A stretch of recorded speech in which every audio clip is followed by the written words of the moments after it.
ओम महाब्रह्म निर्विकल्प पूर्णानंदमयं हरि सर्वघटे च सुद तस्य पादे नमाम्यहम्। ओम श्री अष्टभुजरि शरणं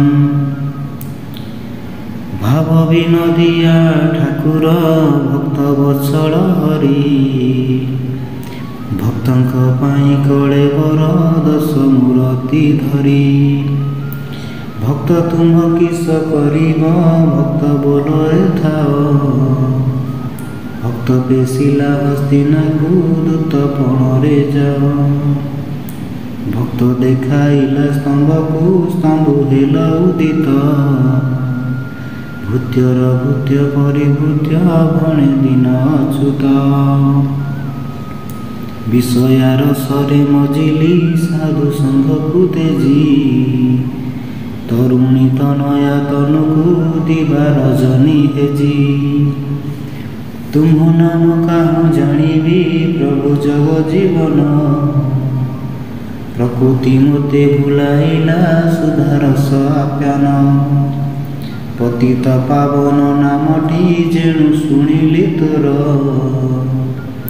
आमर अछुति भणई तुहि भरोसा मोर दुर्जन लोकंकु डरई पिठी जातना देई निरेख होई पड़ियाछि भवसागरे मुहि तुम्हे जेबे कृपा करिब मते थिब आगरी कृतांतक किस करिब छार सड़री पांडवकु तुमे रखिल कि कला कुरुपति जहाकु तुम्हे जे रखिब भणे दिन अच्युति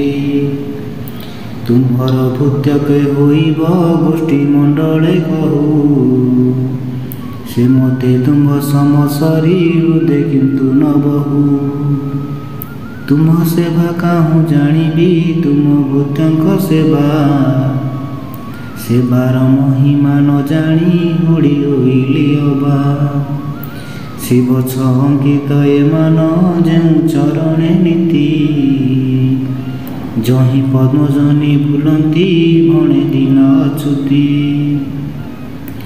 माया जल टोपे पड़िली दिग नदी से कूल भ्राता बंधु किस करिबे मते नहिला थल रखिले रख जगन्नाथ आउ नाही रखंता तुम्हें न रखिले भासिली शुणी हुआ चिंता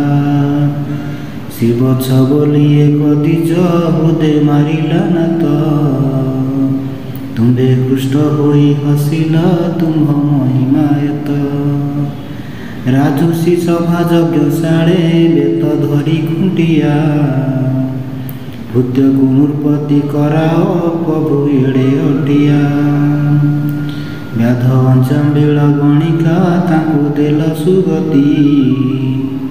तुम्हे जे पतित पावन भणे दिन अच्युति तुम्भ छामुरे जनाउछि नाथ संदेह कथा के गुरु के शिष्य हुई काई मुंडाती मथा अविवेक होई रहिली शुणी हुआ चकित दिवा रजनी गणुथाई थय नौची चित के देवता के भोकता के काहाकु पूजिला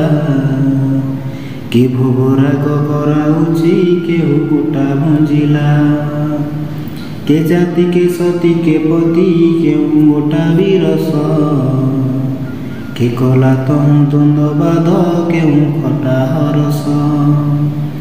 के नर कुंजर तुरंग के काहिरे आश्रम के अंगे चंदन लेपंती के पिंड दहन 56 कोटि जीव जंतु सब घटे कत लीला निमते नानाकार भणे दिन अच्युत गीता भागवत पुराण चारि वेद बुझिली तो भी नुआन गति नाई तीर्थ व्रत लोड़िले गुरु शब्द कृष्ण ब्रह्म ज्ञान कहिले कन सत्य शांति दया क्षमा को हेतु चैतन्य मन इह परलोक बोलती गति परते तनु त्रिगुण अघति निरकी सन्त दर्शन भानु कमल केशर दलरे लीला करे भ्रमर कमल केशर दलरे लीला करे भ्रमर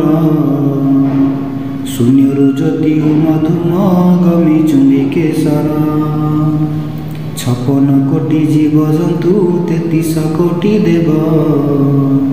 कहे अच्युति विष्णु भक्त चार बासना थिब न जानी मु जनाउछि हे मनुथिब केशव दिवा रजनी तिले तिले मोर हृदय थिब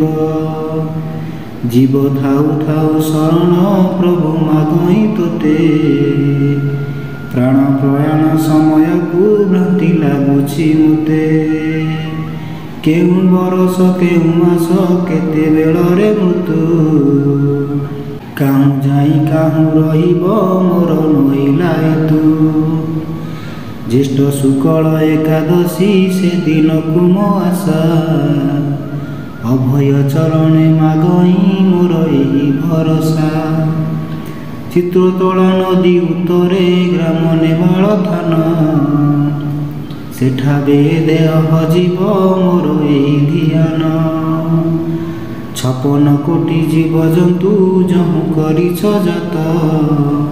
तुम्भ भूत्यर भूत्य मुहि भणे दिन अच्युत इति श्री अष्टक गुजरी सदा जय संपूर्ण बिहार करय अच्युति पद्मवन अध्ययन इति श्री अष्टक गुजरी समाप्त।